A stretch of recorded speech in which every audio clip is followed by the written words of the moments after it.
তো রমজান মাস সামনে আসছে, আমাদেরকে এখন থেকে পূর্ণ প্রস্তুতি নিতে হবে। সামনে আসছে শবে বরাত। শবে বরাত হলো মুক্তির রজনী। তো সেই রাত্রেও আমরা ইবাদত বন্দেগী করব। যেহেতু প্রায় আরো 9 দিনের মতো বাকি আছে, আগামী শুক্রবারের পরের রবিবার দিবাগত রাত হলো শবে বরাত। বাকি এখন থেকে রমজানের জন্য পূর্ণ প্রস্তুতি নিতে হবে।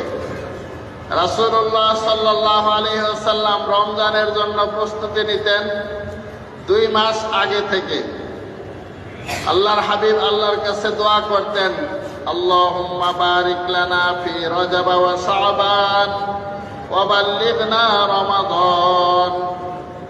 রাসূলুল্লাহ সাল্লাল্লাহু আলাইহি ওয়াসাল্লাম দোয়া করতেন, হে আল্লাহ, আমাদের জন্য আপনি শাবান এবং রমজানে আমাদের জন্য আপনি রজব এবং শাবানে বরকত দান করুন। অর্থাৎ এমন ভাবে যাতে আমার সব কিছুর সমাধা হয়, রমজানে যাতে আমি ইবাদতের জন্য ফারেক হতে পারি, যাতে আমি বেশি বেশি ইবাদত করতে পারি। এই জন্য এই 2 মাসেই আমার রিজিকে, আমার প্রয়োজনীয় বস্তুতে সব কিছুতে আপনি বরকত দিয়ে দেন, যাতে রমজান মাস আমি নির্বিঘ্নে নিশ্চিন্তে ইবাদত বন্দেগী করতে পারি এবং আমার হায়াতে বরকত দিয়ে আমাকে রমজানে পৌঁছিয়ে দেন। এমন তো নিশ্চয়ই হবে যে রমজানের আগে প্রতিদিন অগণিত মানুষ দুনিয়া থেকে চলে যাবে, কিন্তু যারা আমরা আল্লাহ তাআলার কাছে রাসূলুল্লাহ সাল্লাল্লাহু আলাইহি ওয়াসাল্লামের শেখানো দোয়া করব যে আমাদের হায়াতে বরকত দিয়ে আমাদেরকে রমজানে পৌঁছিয়ে দেন, তো ইনশাআল্লাহ আল্লাহ তাআলা আমাদের হায়াতে বরকত দান করবেন। তো রাসূলুল্লাহ সাল্লাল্লাহু আলাইহি ওয়াসাল্লাম 2 মাস আগে থেকে রমজানের প্রস্তুতি নিতেন এবং যখন শাবান মাস শুরু হতো, সাহাবায়ে কেরাম রিদওয়ানুল্লাহি তাআলা আলাইহিম আজমাইন তাদেরকে রাসূল সাল্লাল্লাহু আলাইহি ওয়াসাল্লাম নির্দেশ দিতেন, আহসু হিলালা শাবান আলি রমাদান। রমজানের জন্য শাবান মাসের প্রতিদিনের চাঁদের তারিখ গণনা করো। এই জন্য শাবান মাসের বিশেষ একটা সুন্নত হলো প্রতিদিনের তারিখ স্মরণে রাখা। আজকে হলো শাবান মাসের 5 তারিখ, রমজান আসছে। রমজানের অপেক্ষায় যেতে প্রতিদিন আমি যেন মনে করি যে আজকে 6 তারিখ, আজকে 7 তারিখ। এইভাবে প্রতিদিনের তারিখ স্মরণ করলে রাসূলুল্লাহ সাল্লাল্লাহু আলাইহি ওয়াসাল্লামের একটা বড় সুন্নত আদায় হবে এবং রমজানের জন্য প্রস্তুত হওয়া আমাদের জন্য সহজ হয়ে যাবে। এই জন্য আমরা এখন থেকে মানসিকভাবে প্রস্তুতি নেই। আমার প্রস্তুতির মধ্যে কি কি বিষয় আছে? একটা বিষয় হলো যে রমজান আমাদেরকে তাকওয়া শেখাবার জন্য আসছে। রমজানের শিক্ষা হলো তাকওয়া, অর্থাৎ আল্লাহ তাআলার ভয়ে সমস্ত গুনাহ ছেড়ে দেওয়া, আল্লাহ তাআলার ভয়ে সমস্ত পাপ কাজ বর্জন করা, আর আল্লাহ তাআলার মহব্বতে নেক আমলগুলো করা। আমি যদি এখন থেকে প্রস্তুতি নেই যে আমি রমজান মাসের প্রস্তুতি হিসাবেই এখন থেকে আমি আর কখনো মিথ্যা কথা বলবো না, যাতে আমি সারা জীবন সত্যের উপরে চলতে পারি। তো ভুল ভ্রান্তি হয়ে যায়, তবে আজকে থেকে সংকল্পবদ্ধ হলাম যত কিছুই হোক আমি আর কখনো মিথ্যা কথা বলবো না, যাতে এই রমজানের উসিলায় আল্লাহ তাআলা আমাদের জন্য জান্নাতের ফয়সালা করে দেন। যদি এই নিয়ত করি তাহলে আমাদের জন্য সত্য কথা বলা সহজ হবে না কঠিন হবে? মনে হতে পারে যে আগেও তো এরকম নিয়ত করেছি, কিন্তু সত্য কথা বলা হয়নি, মাঝে মাঝে মিথ্যা কথা বলেছি। আসলে মনের সংকল্প অর্থাৎ সংকল্পের দৃঢ়তার অভাব ছিল, নিয়তটা মজবুত ছিল না, এজন্য ছুটে গেছে। কারণ রাসূল সাল্লাল্লাহু আলাইহি ওয়াসাল্লাম বলেছেন, ওমান ইস্তাইফা ইউইফাহুল্লাহ। যে ব্যক্তি পবিত্র থাকতে চায়, অর্থাৎ গুনাহ থেকে পবিত্র থাকার জন্য সে মনে দৃঢ় সংকল্প করে মজবুত নিয়ত করে, তাহলে আল্লাহ তাআলা অবশ্যই তাকে পবিত্র থাকারই ব্যবস্থা করে দেন। অনুরূপ ওমান ইস্তাগনি ইউগনিহিল্লাহ, যে ব্যক্তি নিজেকে অমুখাপেক্ষী রাখতে চায়, যে আমি মুখাপেক্ষী হব একমাত্র আল্লাহ তাআলার কাছে, আর কোনো কারো মুখাপেক্ষী আমি হব না, আমার যত প্রয়োজন সব কথা বলবো আমার মাওলার কাছে, আমি মানুষের কাছে হাত পাতবো না, মানুষের মুখাপেক্ষী হব না।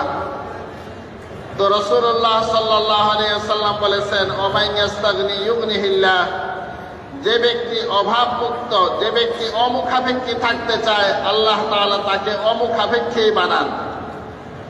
যদি আমরা নিয়ত করি যে আমি জীবনে মিথ্যা কথা বলবো না, সত্যের উপরে থাকব, কারণ মিথ্যা বলা মহাপাপ, আল কিযবু উম্মুল ফুজুর, সমস্ত পাপের মূল হলো মিথ্যা। মিথ্যা মানব জীবনকে ধ্বংসের দিকে টেনে নেয়। মিথ্যা মানুষের জন্য, মানবতার জন্যই অনেক বড় ক্ষতিকর বিষয়। তো আমি মিথ্যা বর্জন করব। রমজান মাস সামনে আসছে, আমি রমজানের উসিলায় যাতে খাঁটি মুত্তাকি হতে পারি, সুতরাং মিথ্যা থেকে বেঁচে থাকব। আল্লাহ রাব্বুল আলামিন অবশ্যই এর তৌফিক দান করবেন। একজন ব্যবসায়ী যদি নিয়ত করেন যে আমি আর যাই করি সারা জীবন ব্যবসা করব, সততার উপরে ব্যবসা করব, যাতে এই রমজানে আমার জন্য জান্নাতের ফায়সালা হয়ে যায়, আমি ব্যবসায় সততার পরিচয় দিব, কোনো অসততার আশ্রয় আমি নিব না। রাসূলুল্লাহ সাল্লাল্লাহু আলাইহি ওয়াসাল্লাম বলেছেন ব্যবসায়ীদের মর্যাদা সম্পর্কে, আত-তাজিরুস সাদুকুল আমিন মা'আন নাবিয়্যিনা ওয়াস সিদ্দীকিনা ওয়াস শুহাদাই ওয়াস সালিহিন, একজন সত্যবাদী বিশ্বস্ত ব্যবসায়ী, সে সত্যবাদী ব্যবসায়ী 1 নাম্বার 2 নাম্বারকে 1 নাম্বার বলে না, মানুষকে ধোঁকা দেয় না। রমজান আসছে, মানুষের খাদ্য পণ্যের প্রয়োজন বেশি হবে, এই জন্য মূল্য বাড়িয়ে দেয় না, সব রকমের ধোঁকা থেকে হেফাজত করে, ধোঁকাবাজি থেকে হেফাজত করে। তো রাসূলুল্লাহ সাল্লাল্লাহু আলাইহি ওয়াসাল্লাম বলেছেন এরকম একজন সত্যবাদী বিশ্বস্ত ব্যবসায়ী, তার মর্যাদা কেমন হবে? মা'আন নাবিয়্যিনা ওয়াস সিদ্দীকিনা ওয়াস শুহাদাই ওয়াস সালিহিন, ব্যবসা করেছে নিজের লাভের জন্য, কিন্তু এই ব্যবসায়ীর হাসর হবে নবী রাসূলদের সঙ্গে এবং সিদ্দিকদের সঙ্গে।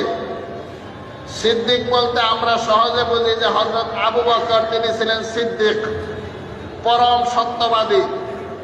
সেই সিদ্দিক হলো আল্লাহ তাআলার নৈকট্যপ্রাপ্ত এমন বান্দা, নবী রাসূলদের পরেই যাদের স্থান, যে সেই সিদ্দিকদের সঙ্গে তার হাসর হবে এবং শহীদদের সঙ্গে আর নেককার বান্দাদের সঙ্গে তার হাসর হবে। অনেক ব্যবসায়ী আছে এরকম, অনেক বলবো না, ধরে নেই যে মাঝে মাঝে কোনো ব্যবসায়ী এমনও আছে যে রমজানের আগেই তার পরিকল্পনা হলো যা কিছু কামাই নেওয়ার এই রমজানেই কামাই নিব, 2 নাম্বারকে 1 নাম্বার বলে যেভাবেই হোক ছল চাতুরি করে এবার পয়সা বানাবো। এই পয়সা কোনো বরকত হবে না, কারণ যে ব্যবসার মধ্যে ধোঁকাবাজি থাকে সম্পদ বাড়তে পারে কিন্তু বরকত এতে হবে না। বরকত মানে যেটা মানুষের উপকারের কারণ হয়। অনেক মানুষ আছে অসৎভাবে পয়সা উপার্জন করে কিন্তু পেরেশানির শেষ নাই, দেখা গেল লক্ষপতি কোটিপতি হয়েছে ঠিক, কিন্তু আবার বিনা কারণেই, যেখানে একজন গরিব মানুষ 10-15 টাকা খরচ করলে সমস্যার সমাধান হয়ে যায়, রোগ হলেও ছোটখাটো রোগ হয়, সামান্য কিছু ট্যাবলেট খাইলে তার শরীর সুস্থ হয়ে যায়, কিন্তু দেখা যায় যে অন্যায়ভাবে পয়সা উপার্জন করেছে। এমন রোগ একটা আল্লাহর পক্ষ থেকে এসেছে যে সারা জীবন যা উপার্জন করেছিল তার অধিকাংশ সেই তার চিকিৎসার পেছনেই চলে যায়। রোগের কষ্ট তো অতিরিক্ত আছেই। এই জন্য আল্লাহ তাআলার সন্তুষ্টির পথে চলা, এটা আল্লাহ তাআলা এর মধ্যে দুনিয়ার শান্তি রেখেছেন, আখিরাতের অনন্তকালের শান্তি রেখেছেন। রমজান উপলক্ষে আমরা এখন থেকে নিয়ত করলাম যে ঠিক আছে আমি এখন থেকে 5 ওয়াক্ত নামাজে আর কখনো অলসতা করব না, তাকবীরে উলার সঙ্গে নামাজ আদায় করব। কষ্ট হবে ঠিক, প্রথম দিকে একটু কষ্ট লাগবে, কিন্তু আল্লাহ তাআলা বলেছেন ওয়াল্লাযীনা জাহাদু ফীনা লানাহদিয়ান্নাহুম সুবুলানা ওয়া ইন্নাল্লাহা লামাআল মুহসিনিন। আল্লাহ তাআলা বলেন যে ব্যক্তি আমার জন্য, আমার পথে, অর্থাৎ আমাকে পাওয়ার জন্য যারা কষ্ট মুজাহাদা করে, যে কোনো নেক আমল হোক বা যে কোনো দুনিয়ার কাজ হোক, আপনি যখন করবেন কষ্ট লাগবেই। প্রথম দিকে কষ্টটা বেশি লাগবে। কিছু মানুষ আছে এক সময় নেককার বন্ধু বান্ধব নামাজের কথা বলেছে, মসজিদে আসতে অনেক কষ্ট, জোর করে 2 ওয়াক্ত নিয়ে এসেছে, পরে আর আসে নাই, আবার আরেকদিন বলেছে, আবার এসেছে, কষ্ট হয়েছে। কিন্তু মনে যখন বুঝ হয়েছে যে আমার এই হায়াত সম্পর্কে তো আল্লাহ তাআলা জিজ্ঞাসা করবেন, বেনামাজি হয়ে কবরে গেলে তো আমার কোনো উপায় থাকবে না, তো নামাজ শুরু করে দিয়েছে। আস্তে আস্তে অভ্যস্ত হয়েছে। এখন এমন অবস্থা যে এমন নামাজি নিশ্চয়ই আছে যে কোটি টাকা দিলেও 1 ওয়াক্ত নামাজ সে বাদ দিবে না, আল্লাহর হুকুম সে লঙ্ঘন করবে না। কোটি টাকা একদিকে, আল্লাহ পাকের হুকুম তার কাছে আরেক দিকে, সেটাই সবচেয়ে বড়। এই জন্য আল্লাহ তাআলার জন্য নেক কাজ করলে আল্লাহ রাব্বুল আলামিন নেক কাজের মজা, স্বাদও তার অন্তরের মধ্যে দান করেন। এই জন্য রমজান উপলক্ষে আমরা মুজাহাদা করি, চেষ্টা করি, বেশি বেশি কোরআন তেলাওয়াত করার জন্য চেষ্টা করি, বেশি বেশি নামাজ পড়া, নফল নামাজ পড়ার, নফল ইবাদত বন্দেগী করব, হালাল হারাম জেনে দুনিয়াতে চলব, কারো প্রতি জুলুম করব না। হাদিসে এসেছে আজ জুলমু জুলমাতুন ইয়াউমাল কিয়ামাহ, জুলুম এটা কিয়ামতের দিন গাঢ় অন্ধকারের রূপ ধারণ করবে। এই জন্য জুলুম থেকে বেঁচে থাকব, আল্লাহ তাআলার সন্তুষ্টির পথে চলব। এখন থেকেই জেহেন তৈরি করব যে এইবারের রমজান মাসে আমার তো কোনো রোজা ছুটার প্রশ্নই আসে না, আমার পরিবারের যারা আছে কেউ রোজা ছাড়া থাকতে পারবে না।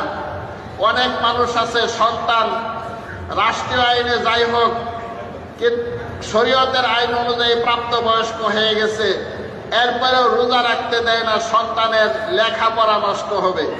নাউজুবিল্লাহ। লেখাপড়া তো আল্লাহ তাআলা দান করবেন, তার জ্ঞান আল্লাহ তাআলা দান করবেন, তার ভবিষ্যৎ সুন্দর হবে আল্লাহ তাআলার রহমতে। যে স্বাস্থ্যের প্রতি লক্ষ্য রেখে তাকে নামাজ থেকে, রোজা থেকে বিরত রাখা হলো, এই সন্তান যে সুস্বাস্থ্য নিয়েই থাকবে এমন কোনো গ্যারান্টি নাই। এই জন্য সর্বাবস্থায় আল্লাহ তাআলার দিকে রুজু হওয়া চাই। আল্লাহ রাব্বুল আলামিন আমাদের সবাইকে তৌফিক দান করেন। ইবাদত করব তো সুন্দরভাবে ইবাদত করব। রাসূলুল্লাহ সাল্লাল্লাহু আলাইহি ওয়াসাল্লামকে জিবরাইল আলাইহিস সালাম জিজ্ঞাসা করেছেন। হযরত জিবরাইল আলাইহিস সালাম মাঝে মাঝে সাহাবায়ে কেরামের সামনে আসতেন। বহু সাহাবায়ে কেরাম জিবরাইল আলাইহিস সালামকে দেখেছেন, মানুষের আকৃতি নিয়ে আসতেন, এবং সাহাবাদের মধ্যে সবচেয়ে সুশ্রী এবং সুন্দর অবয়বের সাহাবী ছিলেন হযরত দাহিয়ায়ে কলবী রাদিয়াল্লাহু তাআলা আনহু। তো হযরত দাহিয়ায়ে কলবীর সুরত ধরে অনেক সময় আসতেন জিবরাইল আলাইহিস সালাম। একদিন সাহাবায়ে কেরাম বসা আছেন, হযরত ওমরও সেই মজলিসের মধ্যে আছেন, হযরত আবু হুরায়রা রাদিয়াল্লাহু তাআলা আনহু তিনিও মজলিসে আছেন। সাহাবাদের জামাতের মধ্যে এক ব্যক্তি আসলেন, তো সাহাবায়ে কেরাম তাকে দেখে চিনতে পারছেন না। হাদিসে এসেছে যে এই লোকটা এরকম যে তার চেহারাটা তো খুব দবদবে সুন্দর, চুলগুলো কুচকুচে কালো, শাদীদু সাওয়াদিস শাআর শাদীদু বায়াজিস সিয়াব, কাপড় দবদবে সাদা, আর চুল হলো, চেহারাটাও খুব সুন্দর। হাদিসে এসেছে তলা শব্দ অর্থাৎ চন্দ্র সূর্য যেমন উদিত হয়, এই ব্যক্তির চেহারাটাও এমন সুন্দর যেন আমাদের মাঝে একটা কিছুর উদয় হলো, এত সুন্দর চেহারা। তো চুলগুলো মিসমিসে কালো অর্থাৎ যুবক বয়সের। রাসূল সাল্লাল্লাহু আলাইহি ওয়াসাল্লামের কাছে এসে একেবারে কাছাকাছি বসে কয়েকটা প্রশ্ন করলেন। এই প্রশ্নের মধ্যে একটা প্রশ্ন ওইটাও ছিল মাল ইহসান ইয়া রাসূলুল্লাহ, হে আল্লাহর রাসূল, ইহসান কি? ইহসান মানে হলো